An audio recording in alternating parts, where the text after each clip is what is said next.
រឿងក្អែកចង់ពាក់ខ្សែកក្អែកជាត្រកូលពូជពង្សដែលមានសម្បុរខ្មៅថ្ងៃមួយមានក្អែកពេញវ័យមួយបានហោះហើររកចំណីផង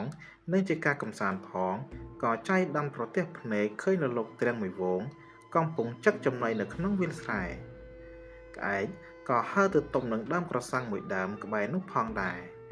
ហើយក៏បានគយគន់មើលទៅរូបរាងរបស់រលកទាំងនោះដោយស្ងប់ស្ងាត់ទំនងជាមានគំនួចលាក់ទុកក្នុងចិត្តអំពីអ្វីម្យ៉ាងពេលក្អែកត្រឡប់មកដល់សម្បុករបស់ខ្លួនវិញស្រាប់តែវាយំរំអុកឲ្យមេរបស់វារកខ្សែកឲ្យវាព្រោះថាវាឃើញរលកទ្រាំងគេមានខ្សែកស្អាតពាក់គ្រប់គ្នារីឯចំណែកវាវិញមិនមានដូចគេសោះម្យ៉ាងវាបន្ទោសទៅលើមេបារបស់វាថាមិនចេះរកអ្វីដើម្បីលម្អនិងតុបតែងឲ្យកូនបានល្អដោយកូនរបស់គេទេមេក្អែកក៏ពន្យល់សពហេតុដែលថាលលោកគេមាននិងហេតុដែលក្អែកមិនមានតែកូនក្អែកមិនស្ដាប់តាមនិងនៅតែរំអុកឲ្យមេរបស់វាថាធ្វើយ៉ាងណារកឲ្យវាឲ្យបានបើពុំនោះទេវានឹងចាក់ចោលសម្បុកលែងនៅជាមួយមេរបស់វាហើយមេក្អែកទើលដំរេះក៏ប្រាប់ទៅកូនក្អែកថា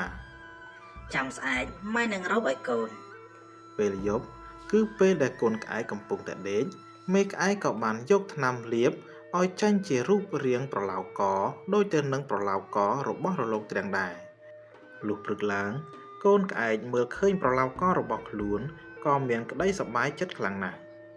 ក៏បានហោះហើរចេញទៅក្រៅក្នុងបំណងបង្អួតគេឯងកំពុងតែផ្អៀងផ្អងមើលរៀងខ្លួនឯងនៅលើដើមក្រសាំងនោះស្រាប់តែឮសំឡេងស្រែកសួរថាណែលោកប្អូនក្អែកកំពុងតែផ្អៀងផ្អងមើលអីហ្នឹងនោះជាសំឡេងរបស់ចចកពីគល់ក្រសាំងក្អែកហាក់ភ្ញាក់ព្រឺតក៏ប្រាប់ថាខ្ញុំកំពុងតែមើលខ្សែករបស់ខ្ញុំនឹងណាចចកគិតថាធ្វើយ៉ាងម៉េចទើបចាប់អាក្អែកនេះស៊ីបានណចចកក៏ស្វែងរកល្បិចដើម្បីធ្វើឲ្យក្អែកធ្លាក់មកក្នុងកណ្ដាប់ដៃរបស់ខ្លួនបើឲ្យអញឡើងទៅចាប់វានៅលើដើមក្រសាំងក៏អញមិនអាចឡើងរួចដែរម្យ៉ាងវាក៏មិនឈរល្ងងហ៊ានចុះមកក្បែរអញនោះដែរចចកគិតថាជាធម្មតាក្អែកពុំដែលមានប្រឡៅកនោះទេតែហេតុអ្វីបានជាក្អែកនេះបែរជាមានប្រឡៅកទៅវិញចចកសួរក្អែកថាតើលោកប្អូនក្អែកឯងបានខ្សែកនេះមកពីណាវាតបថាម៉ែរបស់ខ្ញុំជាអ្នករកបានមកឲ្យខ្ញុំនឹងណាចចកក៏ពោលបង្អាប់ក្អែកថាក្អែកឯងចាញ់បុកម៉ែរបស់ឯងហើយខ្សែកនោះវាជារបស់ក្លែងៗទេតែបើឯងចង់បានរបស់ពិតនោះគឺខ្ញុំអាចជួយឯងបានម្យ៉ាងបើឯងឲ្យគេឃើញនោះ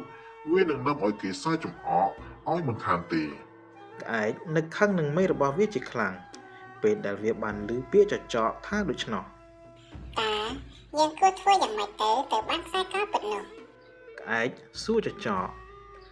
កក៏និយាយថាឥឡូវយើងគួរធ្វើការដោះដូរគ្នាទៅគឺឯងចង់បានខ្សែកឯខ្ញុំត្រូវការកន្ទុយរបស់ឯងដើម្បីធ្វើជាថ្នាំព្យាបាលរោគរបស់ខ្ញុំតើឯងព្រមទេដោយការចង់បានខ្សែកខ្លាំងពេកក្អែកក៏ឆ្លើយយល់ព្រមដោយមិនរងចាំគិតអ្វីឡើយក្អែកសួរទៅកាន់ចចកថាតើត្រូវធ្វើយ៉ាងម៉េចទៅទើបចចកឯងយកកន្ទុយខ្ញុំបានហើយខ្ញុំធ្វើយ៉ាងម៉េចទៅបានខ្សែកនោះ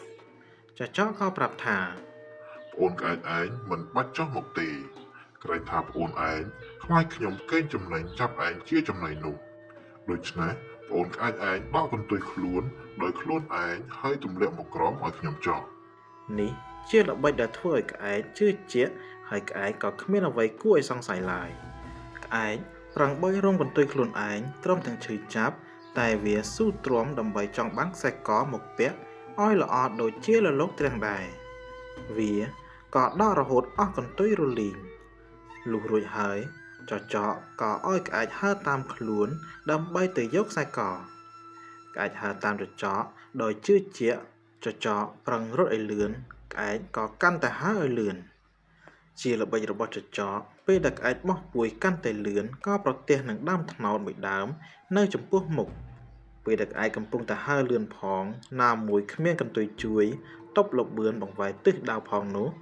វាក៏ជ្រុលទៅបុកនឹងដើមត្នោតនោះមួយទំហឹងបណ្ដាលឲ្យក្អែកបាក់ក៏ធ្លាក់មកដីក្នុងគ្រានោះឯងចំណៃដល់មិត្តហើយចចកទុកធ្វើអ្វីទៀតទៅចង់បានពេកនៅអ្វីដែលខ្លួនមិនមានវាអាចធ្វើឲ្យបាត់បង់អ្វីដែលខ្លួនមានខ្ពស់ស្មើមេឃតែបើចាញ់បញ្ឆោតក៏គង់ធ្លាក់មកលើដីបានដែរចង់បានមិនប្រមាណខ្លួននាំឲ្យប្រាណបាត់ប្រយោជន៍